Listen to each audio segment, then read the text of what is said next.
Hello, magandang araw sa inyong lahat mga kapatid. Welcome back. So, ako ay excited ngayon dahil dumating na ang aking panibagong new tarot deck. And yeah, gamitin natin ito mamaya itong Akashic Truth Oracle Cards and Angel Ancestors Wisdom Oracle Cards.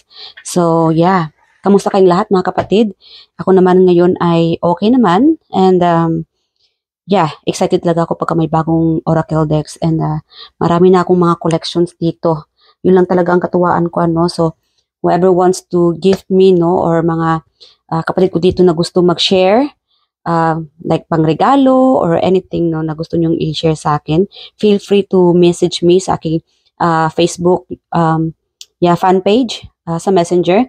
Sorry mga kapatid ha, hindi po ako masyadong active sa social media, lalong-lalo na recently sa aking Facebook. Hindi na rin ako masyadong active, but you can message me. And yeah, and thank you, no, sa mga nakaalala magbigay or planning to give anything for the future. Maraming salamat in advance sa inyong lahat. Kung wala namang ibibigay, okay lang. And naintindihan ko naman, just saying, for the future, pagka may mga gusto kayong ibibigay sa akin, like gifts, feel free to give any donations, no? Kung pwede rin po, pera. Yung pera naman po ibibigay nyo sa akin, ibibigay ko rin po ito sa, it's like, parang nag-ano sila ng mga bata, no, sa Davao. So, I'm from Davao, and it's like a ministry, yeah. So, there's a group of ministry na tumutulong sa mga bata, and ako naman po ay nagbibigay kung anong meron sa akin. Even yung kinikita ko dito sa YouTube channel, sinishare ko rin po doon sa ministry para makatulong din sa mga bata. And yeah, feel free to reach out dito sa aking Facebook fan page and check it out sa description box below. Yeah. And sa mga gusto naman magbigay ng mga tarot deck or oracle deck, feel free and message nyo lang po ako, and pwede po kayong padala through Amazon, no, sa mga nasa ibang bansa dyan, or sa Pinas naman, pwede naman yung sa Shopee o Lazada, bibigay ko sa inyo yung address. And yeah, and pagka nakauwi man po ako, kukunin ko po iyon. Saka ko na makiklaim yung ibibigay nyo sa akin. But it's okay. And grateful naman po ako sa magbibigay. Sa mga hindi naman, okay lang din. And then again, feel free to share whenever you, if ever na kasali ako sa pagbibigyan ninyo. Ano. So yeah, so I do hope everybody are doing well. So, ang reading natin ngayon is, ang dating hinahabol mo noon ay siyang lalapit na sa inyo. So, alamin natin mga kapatid, tungkol saan itong lalapit sa inyo na dating hinahabol mo noon. Our spirit, angels, you know what? Okay. Wala talaga akong alam kung aling tarot deck ang gagamitin ko dahil sa dami-dami ko ng mga tarot deck dito. Nahirapan na ako or marami akong iniisip, no, kung alin dito. Medyo naguguluhan pala ako. Yeah, anyway. So, alamin natin mga kapatid, spirit angels. Ang dating war or uprising. Yes, something about war. Dating ipinaglaban mo, no? You are uprising. You will be achieving this goal, mga kapatid. Okay, enlightened. Yes, wisdom, keeper. You guys are a keeper, no?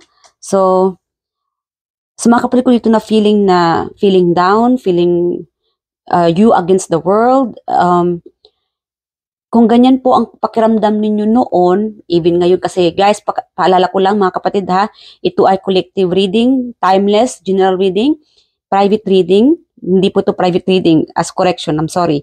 Hindi ito private reading, hindi ito para sa isang tao lang. Marami kayong mga kapatid ditong nanonood dito sa aking YouTube channel. So, take what is yours, kung ano yung nakaka-relate dito sa inyo, sa mga nababanggit ko, kunin nyo lang kung feel mo yung reading. Kung hindi naman, para po iyon sa iba. Huwag niyo pong lahatin, huwag niyo pong sabihin na, ma'am, hindi po ako gato ganyan, hindi po ako magnanakaw, hindi ako man sinungaling. Then that's not you. It's someone else. Again, walang perpekto dito sa mundong ito. Even all of you here. Kahit na ako, hindi naman ako perpekto.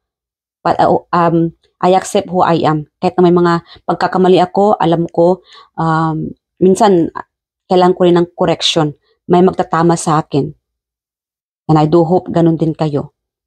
Alright? So, bawal ang nega. And so, yeah, war, uprising. Kung noon ay whatever you guys been trying to fight, no? I'm hearing like kalayaan, wisdom, freedom. You are uprising. It's like this freedom that you are seeking, itong hinahabol mo noon, it's getting closer. Makakamit mo ito. Enlightened. You might be feeling like alone. I'm sorry. I'm getting like a sadness. I'm getting like most of you here or someone here very specific been silently do whatever you're doing. Like it's like I don't know. Malungkot ka. Whatever you are. I'm getting like daydreaming, fantasizing. Minsan kasi yung mga hinanait mo, lungkot mo mga kapatid, sinasaloob mo lang You have so many plans ahead in the future. Like, hindi ka nawawala ng pag-asa. Ikaw yung tao na maraming pangarap sa buhay. Lahat pinupursigi mo, kahit mahirap man ito, pinupursigi mo makamit. Dahil para ito sa mga mahal mo sa buhay. Para makamit mo itong achievement goal. You are facing so many battles. I'm getting like 5 of Wands, conflict, problems. But then again, guys, itong ipinaglaban mo, you are facing this uprising. Makakamit mo ito, ma-achieve mo ito, itong goal na ito. Hindi masasayang ang iyong effort. Whatever you have been facing back then. Kahit na noon, hinahabol mo ito, kahit na sabihin natin na divorce, contract, or whatever it is. Itong pinaglalaban mo. Ano bang ipinaglalaban mo, kapatid? Noon, na hinahabol mo. And then soon, makakamit mo na ito. You will be receiving good news.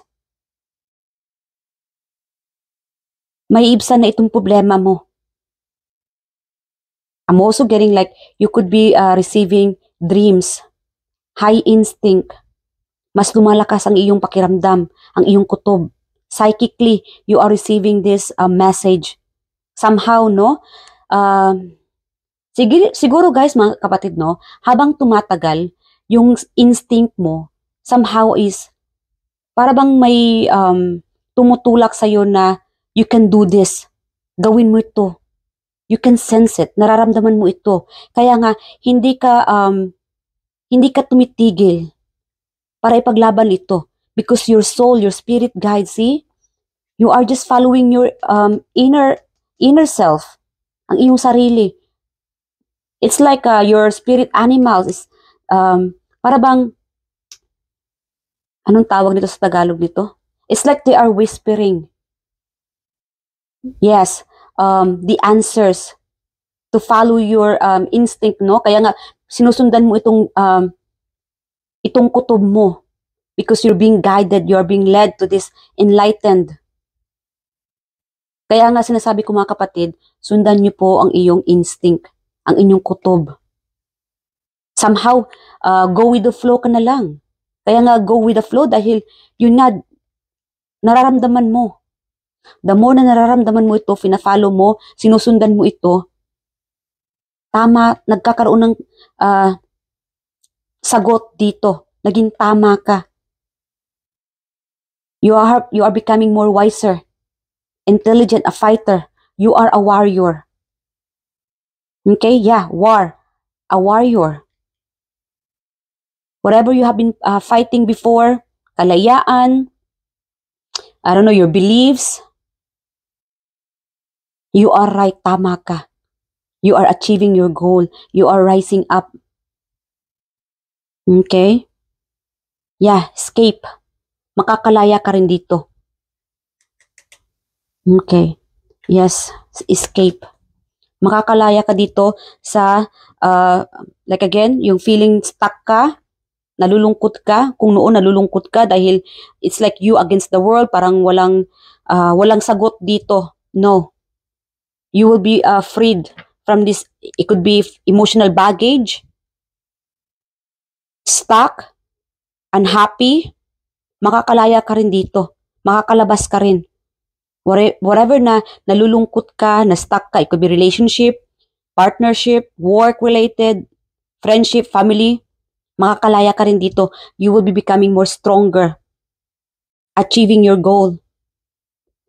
Itong mga pagsubok na ito mga kapatid, itong kung saan ka na-stuck, na pinaglaban mo ito, temporary lang po iyan. As long as you have you are following your wisdom, this knowledge, yourself. As long as wala po kayong pinapahamak na kapwa, you are just believing what is right. I'm getting like the justice here. You only speak the truth. Magpakatotoo tayo. Makalabas ka dito. No? Like again guys, kung ano po yung mga sitwasyon ninyo noon at ngayon, relationship, partnership, work, family members, friendship, iba-iba ang sitwasyon ninyo. Kunin nyo lang mga kapatid, paalala ko lang kung saan kayo related dito sa nabanggit ko.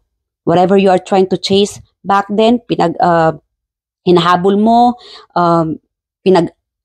pinag-awayan, no?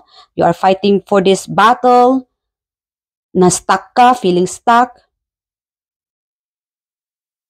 alone, soon makakalabas ka dito, you are achieving this goal. Ito yung hinihintay mo na malapit nang mangyayari. It could be also like a long distance, sabihin natin na namimiss mo itong taong ito, kind of like a soul bond. I'm getting like a soul bond. Maybe you and your partner are like meron kasi itong soul bond, soulmate. It could be relationship. You might be seeking, no? Maybe stuck ka ngayon, feeling alone, and soon you'll be meeting this person, your soulmate. If this is what you have been longing, no? Hinihintay, thinking, na sana magkalapit kayo, or mahanap mo na yung soulmate mo, magkasama kayo soon. Itong ipinaglaban mo, you are holding tight this situation, whatever it is, no? Kung ano man ito, hindi ka nawalan ng pag-asa. And the universe is urging you to stay strong. Believe what you believe. Believe what is right. Because you are right. You are wiser. You are becoming more wiser. Mas nagiging tuso ka, matalino ka. Hindi mo kailangan na maging makuha yung loob ng ibang tao.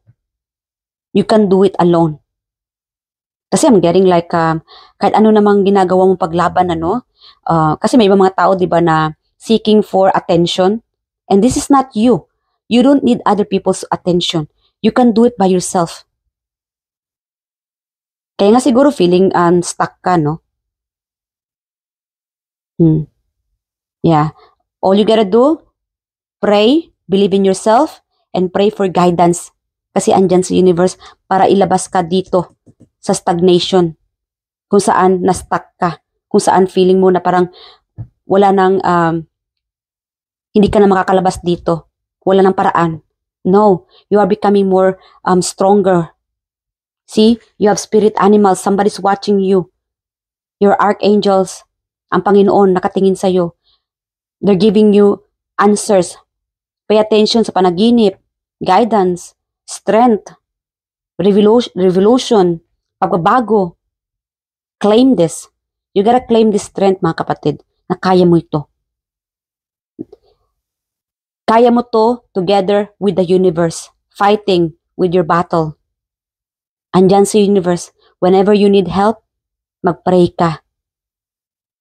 Ibanggit mo ang pangalan ng iyong mga spirit animals, spirit teams, archangels, ancestors, ang Panginoon. Andyan sila.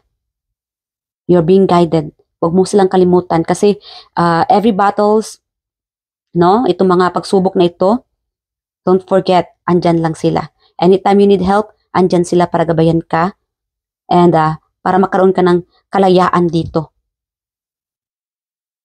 Wow. Okay, ang lalim ng mensahe para sa inyong mga kapatid. Alright, ano pa? What else, Spirit Guardian Angels? Ang dating hinahabol ng ating mga collective na ngayon ay siyang lalapit na. Okay, honeymooning. Wow. So yes, love on the brain, talking often, feeling all the feels. So yeah, feel being loved, and kung dati ay hinahabol mo ito, it could be relationship. Guys, again, nasabi ko kanina about relationship, soulmate. Soon, you will be getting together. May pagtatagpo dito. Whatever it is, relationship, partnership, you will be feeling love. Okay? There will be like, there will be like success when it comes to your love life. Yeah. Okay, love on the brain, talking often. So yeah, like again guys, maybe there's like a new person coming. Whoever this person new coming, this could be related sa iyong soulmate. Like again guys, kasi somehow, you can sense that this person is coming in. Meron dito sa inyo, LDR, you will be feeling more love. Like again guys, if hindi kayo masaya sa inyong karelasyon, may feeling na something off sa karelasyon ninyo, i-pray niyo po kay universe ito. Baka you might be getting like a foggy thoughts. Baka nagkakamali ka lang. No? So, yeah. So that way your person will be corrected by the universe and getting closer to you. Baka hiniling mo rin to kay universe na, universe, sana naman ipakita ng aking partner na mahal niya ako, ito ganyan, make a move. And yes, soon, whatever you pray to the universe, there's this person, either in a relationship or not, this person is making a move, making you feel important, love. There will be a good conversation, one-on-one sa inyong dalawa, or talking through social media, mag-reach out. Like again guys, kung noon, lack of communication, or wala masyadong time sa isa't isa, soon, like again, kung noon ay hinahabol mo itong sitwasyon na ito, person, you'll be receiving this love. You will be feeling loved by this person. Whatever you are chasing, kung ano yung hinahabol mo noon, this person's coming in. New love or expressive of love. Ang taong iniisip mo. Okay. So, ano pa? Tungkol saan pa? Alright, spirit. Ano ba to? Okay. My spirit guide angels, tungkol saan pa ito? Ang noon ang hinahabol nila, ngayon ay lalapit na. Karamihan dito sa inyo is about love, no? Okay, being loved. Like again, feeling unloved ka siguro. Feeling mo parang nag-iisa ka. Well then, ito, bibigyan ka ng sagot ng universe, hindi ka nag-iisa. Mahal ka ng mga tao sa paligid mo. Or, like again, you will be attracting your soulmate more often. Detach. You're being asked to detach from something that you've been holding on to. When we hold on too tightly to desired outcome, it restricts the flow. Trust that the outcome will work out and let go of your attachment to it. So yes, like again guys, okay. Ang lalim nito. Anyway, if you are still holding on, kasi kanina nasabi ko, you are still holding on, about this, you don't have to be in control. Minsan kasi, you need to let go. No? Paano mo makilala ang iyong soulmate if you are still holding on from the past? As an example, dapat go with the flow ka na lang. Like again, nasabi ko kanina, go with the flow. Kung may mga tao na nawala sa buhay mo, let it be. You don't have to hold on tight from those people na hindi ka naman na-appreciate. No? Yes. You need to let go, detach, let go, and let the universe unfold what is meant for you. Kahit na may mga challenges man ito mga kapatid, kahit na may mga challenges man ito mga kapatid, there is hidden, may nakatago dito. At the end of your journey, ito mga pagsubok, war, may mga gulo, conflict, na-stuck ka, emotional baggage. At the end of this road, you will be facing this happiness, a happy ending. The universe is giving you the strength, backing up on you. Andyan sila sa tabi mo, giving you wisdom, an insight. No? Yes. And, anong tawag ito? Knowledge. Ideas. Kaya lang, like again, kasi meron dito, kasalukuyan you are still holding on. Na-stuck ka pa rin. You need to free yourself from this situation. Tigilan na. Wag mo nang wag mong i-push ang sarili mo sa mga bagay na hindi para sa iyo. This is very specific. Kasi ang iba, nakalet go na eh. No? But then again, meron pa namang ditong iba, still holding on, still chasing on this situation. Wag mong ipagtulakan ang iyong sarili sa isang sitwasyon na hindi para sa iyo. Free yourself from this person, from this situation. Detachment. Because the universe have a better plan for you. Kaya sabihin natin na, ma'am, kapatid, lagi na lang ako gato ganyan, naging biktima na lang po ako, gato ganyan. Because you are meeting a wrong people or person. Siguro meron dito parang wants to be controlling, no? Stop controlling the situation. Let the universe unfold. Let the universe to lead you to the right path. Hindi lahat ng mga easy path, no? Yung mga madaling daan, yung straight lang, okay na. Sometimes giving you this challenges, ito mga pa-curve, mga kung ano pang daan, ito yung mga challenges, this will give you more strength, lakas. Okay? Hindi naman ibibigay ng universe itong pagsubok kung hindi natin kaya. Kasi andyan siya, guiding you. Gusto ng universe na may matutunan ka dito, na maging matatag ka, na maging wais ka, and believe in yourself.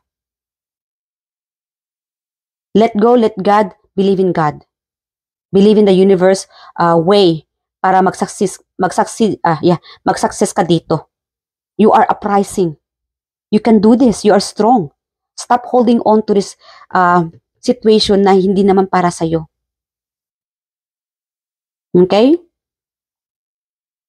Alright. Advice na tayo sa ating angel oracle. Ano ba ito? Alright, advice na tayo. Spirit, can just advice for my collective. Advice. Mag-end na tayo kasi may lakad pa ang kapatid ninyo. Again, Stormbringer. Harness the power of chaos. Yes. Harness, let go. Nagbibigay lang ito ng chaos. Gulo. You need to let go. Alright? Like again, you need to stop chasing what is not meant for you. I think yung iba dito, you might not following your instinct. Yes. Lionheart. Stand fearless in adversity. You are strong. Kaya mo to. Yeah, so you are fearless. Hindi ka matakutin. You need to stay strong. Like again, the universe is watching you, guiding you, giving you strength. Like again, look behind you. Appreciate what's around you. Kasi dito, meron dito nakatalikod dun sa magandang kinabukasan. I think you are facing, or maybe you are facing to the wrong person. You could be chasing, no? Naghabol ka sa maling tao, naghabol ka sa maling sitwasyon. Look behind you. I think you have to think, may paglilinay-linay dito. Realization. Baka malay mo, if this is about relationship, no? Maybe sabihin natin na you are loving someone else, you choose someone else over something else. But behind the scene, there is someone better right next to you, behind you. Whatever it is, andyan lang pala. So, kailangan guys, may mga realization. Magsulat, ilagdaan nyo siguro kung anong mga pagkakamali, kung anong dapat gawin. I-pray mo kay universe to give you more signs. Para mapunta ka sa tamang daan. to continue on guiding you. I'm sorry. So again, detach.